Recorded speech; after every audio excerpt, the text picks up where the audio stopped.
북한에서 신종 코로나 바이러스 감염병으로 의심되는 발열자 규모가 단기간 내 누적 120만 명을 넘어서면서 통제 불능 상태에 빠지고 있습니다. 윤석열 한국 대통령은 북한이 호응하면 신종 코로나 바이러스 백신 등 방역 지원을 아끼지 않겠다고 밝혔는데 북한 측은 한국 측이 보내려는 통지문에 대해 접수 의사를 밝히지 않았습니다. 첫 소식 조상진 기자가 보도합니다. 북한 매체들은 북한 국가비상방역사령부를 인용해 북한에서 지난 14일 오후 6시부터 15일 오후 6시까지 전국적으로 39만 2,920여 명의 발열자가 새로 발생하고 8명이 사망했다고 보도했습니다. 이에 따라 지난달 말부터 북한 전역에서 발생한 발열자는 121만 3,550여 명이며 누적 사망자는 50명으로 집계됐습니다. 한국 정부는 북한이 이미 신종 코로나 바이러스 통제 불능 상태에 빠진 것으로 보고 적극적인 지원 의사를 밝혔습니다. 윤석열 대통령은 16일 국회 시정연설에서 인도적 지원에 대해서는 남북관계의 정치, 군사적 고려 없이 언제든 문을 열어놓겠다는 뜻을 여러 차례 밝혀왔다며 코로나 위협에 노출된 북한 주민에게 필요한 자원을 아끼지 않아야 한다고 강조했습니다. 북한 당국이 호응한다면 코로나 백신을 포함한 의약품, 의료기구, 보건 인력 등 필요한 지원을 아끼지 않겠습니다. 이와 관련해 한국통일부는 이날 오전 11시 남북 공동연락사무소를 통해 북한의 신종 코로나 바이러스 방역 협력 등에 대한 실무 접촉 제안을 담은 대북 통지문을 발송하려 했지만 북한 측이 접수 의사를 밝히지 않고 있다고 전했습니다.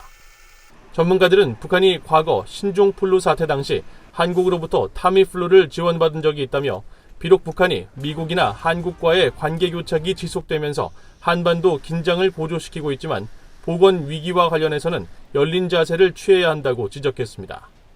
대한민국이나 미국이 아무리 입장 변화가 없는데 자신들이 먼저 손을 내미는 거에 주저하다 보면 정치 군사적인 고려에 의해서 그런 인도적 지원을 거부하고 시간을 지체할 경우에 이제 북한 내에 있어서는 더욱더 어려운 상황에 봉착하지 않을까 싶습니다.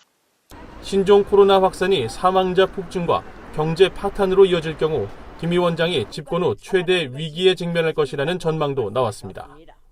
북한이 1994년 고난의 행군기를 그동안 최대의 위기로 공식 인정해 왔거든요.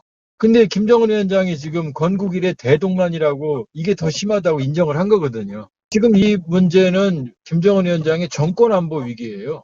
그러니까 경우에 따라서는 이 고비를 넘을 수 있을 정도의 충분한 물량만 확보가 된다 그러면 그리고 그걸 줄 수 있는 건 한국밖에 없거든요. 한국 민간 연구기관인 세종연구소 정성장 북한연구센터장은 김 위원장이 중국에만 의존해 현재 방역 위기를 극복하려 한다면 위기 극복에 상당한 시간이 소요될 것이라며 중국 단독으로 북한 주민에 대한 충분한 백신을 제공하기 어렵고 중국 백신의 효과는 중국 내에서도 불신이 크다고 지적했습니다.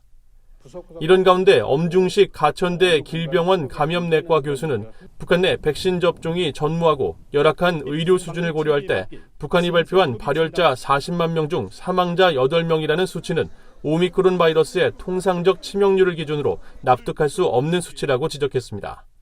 그러면서 북한 당국이 의도적으로 이를 숨기고 있을 가능성이 있다면서 북한이 빨리 백신 접종에 나서야 한다고 강조했습니다. BOA 뉴스 조상진입니다.